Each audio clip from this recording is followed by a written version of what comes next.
안녕하십니까. 서사가 살아있는 시정연의 오디세이 뉴스를 시작합니다. 흔들리지 않는 시선으로 시대의 본질을 꿰뚫겠습니다. 지금 대한민국 보수 우파는 절체절명의 갈림길에 서 있습니다. 안으로는 재판 승소가 두려운 내부 배신자들이 대통령의 등 뒤에 또 칼을 꽂고 있습니다. 밖으로는 전 세계 72개국을 유린하고 있는 거대한 부정선거 카르텔의 실체가 CIA 요원들의 입을 통해서 만천하에 드러나고 있습니다. 오늘 오디세이에서는 이 혼란의 안개를 걷어내고 왜 우리가 비굴한 사과 대신에 목숨을 건 투쟁을 선택해야 하는지 그 필승의 논리를 제시할 것입니다. 이것은 음모론이 아닙니다. 실존하는 전쟁입니다.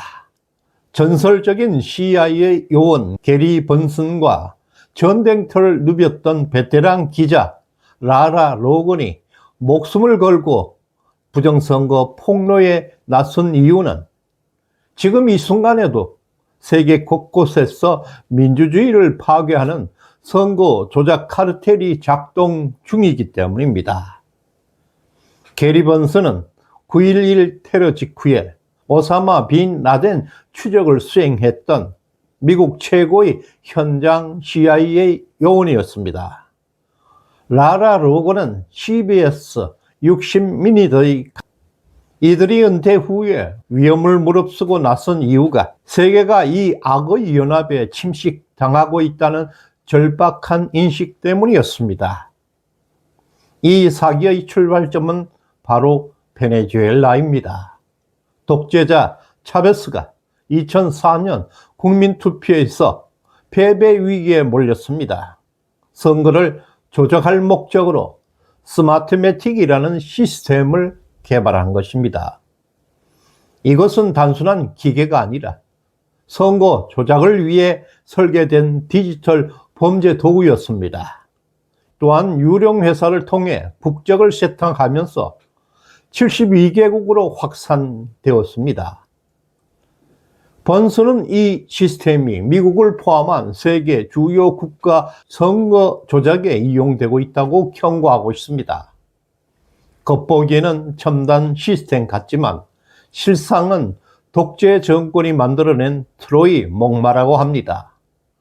더 심각한 문제는 이 시스템의 그 배후에 바로 중국 공산당이 있다는 사실입니다. 그 하드웨어는 모두 중국에서 제조되었고 그 데이터는 세르비아에 위치하고 있는 화웨이 서버를 통과한다고 번슨은 폭로했습니다. 이 말은 곧 우리의 주권 데이터가 중국과 화웨이의 손에 들어가고 있다는 뜻입니다. 이는 단순한 해킹 수준을 넘습니다. 총 한 발 쏘지 않고 민주주의를 마비시키는 정보 전쟁, 하이브리드 전쟁입니다.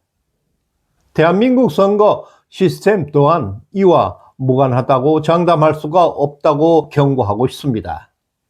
실제로 번슨은 선거 당일 새벽 시간대에 표를 쏟아붓는 발롯 덤프, 특정 후보의 표를 미세하게 조작하는 세이빙 같은 기술을 사용한다고 증언하고 있습니다. 이 방식은 2020년 미국 대선에서 트럼프의 우세가 새벽까지 진행되다가 한순간에 뒤집혔던 장면과 정확하게 일치하고 있습니다. 더 충격적인 것은 대한민국 4.15 총선에도 똑같은 새벽 역전 드라마를 많이 목격되었던 것은 사실입니다. 이것이 우연일까요? 절대 아닙니다. 동일한 소프트웨어, 동일한 알고리즘, 동일한 설계자에 의해서 동일한 범죄자인 것입니다. 중앙선관위는 인터넷과 연결되지 않았다고 주장하고 있습니다. 이 시스템은 백도어를 통해서 실시간 조작이 가능했던 것입니다. 우리는 지금 눈앞에 펼쳐지고 있는 글로벌 선거 조작 네트워크의 실체를 목도하고 있습니다. 또한 충격적인 타임라인이 밝혀지고 있습니다. 치밀하게 기획된 내부의 배신 공작이 드러나고 있습니다. 사건의 시작은 정치인 체포조 발언입니다. 한동훈이가 작년 12월 6일 오전 9시 34분 언론 앞에 섭니다. 정치인 체포조가 있다고 떠들어댔습니다. 그런데 놀랍게도 그 근거가 된 조선일보의 단독 보도는 그보다 1시간 10분 뒤에 오전 10시 44분에 나온 것입니다. 도대체 이게 어떻게 된 것입니까? 기사도 뜨지 않았는데 한동훈은 도대체 어디서 누구에게 그 얘기를 1시간 10분 전에 들었단 말입니까? 보도가 나오기 전에 그 내용을 알고 있었다는 것은 사전에 누군가 정보를 흘려준 내부자와 내통하고 있었다는 사실이 명백한 증거가 되고 있습니다. 이 미스테리한 열쇠를 쥔 자가 등장합니다. 바로 홍장원의 메모를 썼다는 대필 보좌관입니다. 윤 대통령 변호인단은 이 보좌관이 한동훈과 친구 관계일 가능성을 제기하고 있는데요. 홍장원은 하얀 메모라고 웃기고 있는데 정작 썼다는 보좌관은 노란 포스트잇이라고 말하고 있습니다. 증거물 색깔조차 맞지 않는 엉터리 진술들입니다. 결국 이 보좌관이 한동훈에게 정보를 흘리고 언론에 오보를 유도하면서 대통령을 공격하게 만든 배신의 연결고리였음이 드러나고 있습니다. 더 기가 막힌 것은 홍장원의 태도입니다. 보좌관이 관여했다는 간단한 질문에도 국정원법 운운하면서 입을 닫고 있었습니다. 국민이 알아야 할 진실을 법 뒤에 숨어서 은폐하고 있었습니다. 우리 국민들은 요구하고 있습니다. 그 대필 보좌관을 당장 증인석에 앉혀야 한다는 것입니다. 비공개라도 좋습니다. 그가 한동훈과 무슨 관계인지, 사전에 어떤 작당을 했는지 낱낱이 토해내게 만들어야 할 것입니다. 민주당보다 더 무서운 것은 우리 등 뒤에서 칼을 꽂는 내부 배신자들입니다. 이 연결고리를 끊어내지 못한다면 우리 보수 우파는 위험에 빠지게 됩니다. 윤 대통령이 무죄로 결론 날까 두려운 세력이 있습니다. 그래서 국민의힘 내부 배신자들이 다시 비상계엄을 잘못된 판단이라고 공격하기 시작하고 있습니다. 재판 종결이 가까워질수록 이들은 비상계엄 사과 그리고 거리두기를 시도하면서 자신들의 입지를 지키려 안간힘을 쓰고 있습니다. 심지어 다선 의원들까지 비상계엄 사과론을 조직적으로 빌드업하고 있다는 정황도 포착됐습니다. 이제는 일부 보수 언론들과 레거시 미디어까지 윤 대통령 때리기에 동참하고 있습니다. 부산시장 박형준 그리고 신동욱 같은 내부 인사들도 대통령의 등을 돌리고 있습니다. 그 배후에는 그들의 자신들의 생존을 위한 비열한 기회주의가 숨어 있습니다. 윤 대통령의 정치적 부활이 현실화될 경우에 비상계엄에 반대했고 탄핵을 찬성했던 자들, 자신들의 말과 행보가 부메랑처럼 되돌아올 것을 두려워하고 있는 것입니다. 그렇기 때문에 이들은 계엄이 잘못됐다고 반복하고 있고 구국의 결단을 범죄처럼 매도하고 있습니다. 이것은 사적 이익을 위해서 스스로 보호하기 위한 조직적 배신일 뿐입니다. 그러나 거짓은 무너지고 진실은 드러나는 법입니다. 송진호 변호사의 일침처럼 내란 핵심 증인들의 진술은 이미 허위로 탄핵되고 있습니다. 비상계엄은 반국가 세력의 준동을 막기 위한 헌정수호 행위였습니다. 윤 대통령이 그 대통령이라는 막강한 직을 걸고 결단했던 마지막 대한민국 방어선이었습니다. 송 변호사는 지금의 지지세가 국민의힘 의원들을 향한 것이 아님을 분명히 경고했습니다. 한동훈처럼 진영을 배신한 자 반드시 심판받을 것이다. 이제 또 하나의 제2 한동훈이가 나오지 않도록 정신 차리라는 통렬한 경고인 것입니다. 내부 배신은 외부의 공격보다 훨씬 더 파괴적입니다. 송 변호사가 이들을 향해서 민주당보다 못한 쓰레기 같은 XX들이라고 격분한 이유가 바로 여기에 있습니다. 민주당은 적이고 내부는 동맹입니다. 그런데도 내부 동지 동맹이 대통령의 결단을 비난하면서 찬물을 끼얹는다면 그것은 자해 행위일 뿐만 아니라 크나큰 배신입니다. 이들은 대통령이 부하에게 책임을 전가했다는 아주 비겁한 프레임을 만들어서 퍼뜨리고 있습니다. 교모합니다.